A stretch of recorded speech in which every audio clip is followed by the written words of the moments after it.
We have all had situations where we just felt overwhelmed.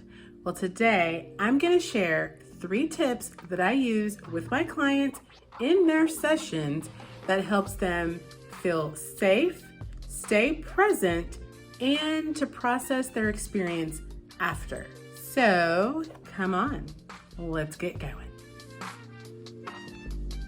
Welcome. I'm Dr. Tracy Dickens, a psychologist, and if you have been here before, welcome back. And if it's your first time here, I am so glad that you found this channel.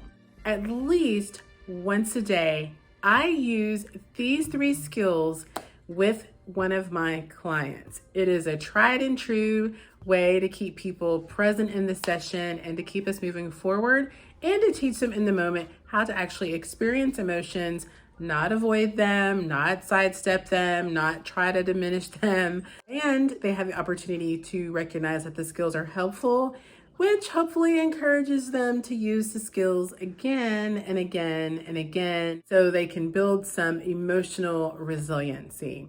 So without further ado, let's get to the skills, shall we? Skill number 1.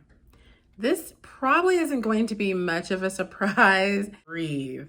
I know, it's so cliche, I know. But I have them breathe in a unique way. I have them do a 3-5 or 5-7 breath.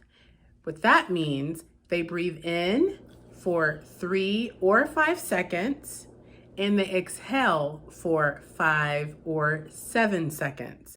The inhaling is always shorter than the exhaling, and this is why. When we inhale, we actually activate our sympathetic system, which is in charge of our fight or flight response. We get an adrenaline rush whenever we inhale, and so it makes us more alert and attuned to the situation that we're in. However, we are misperceiving the experience, and that's where the exhale is so important. When we exhale, it triggers the parasympathetic system. I also call the parachute or the reset of our system, helps us calm. That awareness that we get from the adrenaline is now placed in a body that is calm. So we can better perceive what's actually happening. We can see that there is no bear, there is no danger. We are simply responding to a sensory experience. And this brings us to skill number 2. Usually what's occurring whenever we feel overwhelmed is that we are mentally time traveling, I like to call it. And skill number 2 helps us come back to current day. So I have my clients in the moment do what I call sensory anchoring. Sensory anchoring is identifying 1 or 2 elements in your current environment that are associated with each one of your senses: ear, touch, smell, taste, and see. When you can identify something for each one of those sensory experiences, it keeps you anchored to the current moment. Whenever we suddenly feel panicked or overcome by emotions or a sensory experience, what's occurred is that we have taken in sensory information that is attached to a high stress or traumatic event.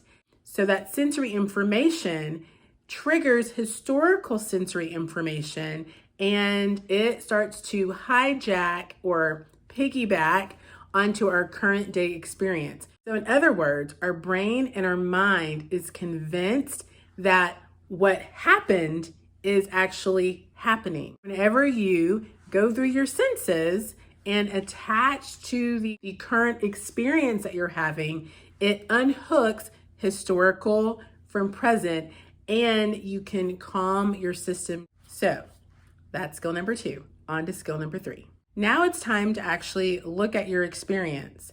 And so this is when I will ask the client a few questions. Number 1, and most important, is how are you feeling now? Are you feeling more calm? And I would say 99% of the time, the client will say, oh my God, yes, I feel so much better. Then I want to talk with them about how they describe their experience. And so this means I'm going to look at the self-talk or the words that they're using to describe what they just felt physically and emotionally. Oftentimes, we will use words that intensify our experience. For example, people will say, I was overwhelmed. And I'll say, oh, so you felt overwhelmed. And it doesn't seem like much of a difference, but being overwhelmed means that you are trapped, you are being held down, you are surrounded. And if you're in a therapy room, just you and one other person, or you're out walking with a friend, or you're on a hike, feeling overwhelmed and being overwhelmed are very different experiences. I will often talk with clients about how they are describing their experience and making sure that they're using words that's allowing them to have a temporary experience and not a more permanent experience of the situation. And so helping you tease apart past from current and capturing the reality of experience makes it easier for you to sit with the discomfort and process it and move forward. Now, you know the 3 skills. Now, the key is to practice the skills.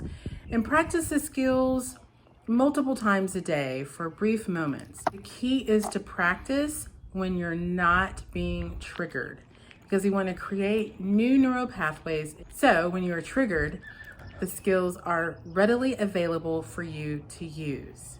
This video was helpful. Push the like, thumbs up button, share it with your friends and family, and as always, choose joy.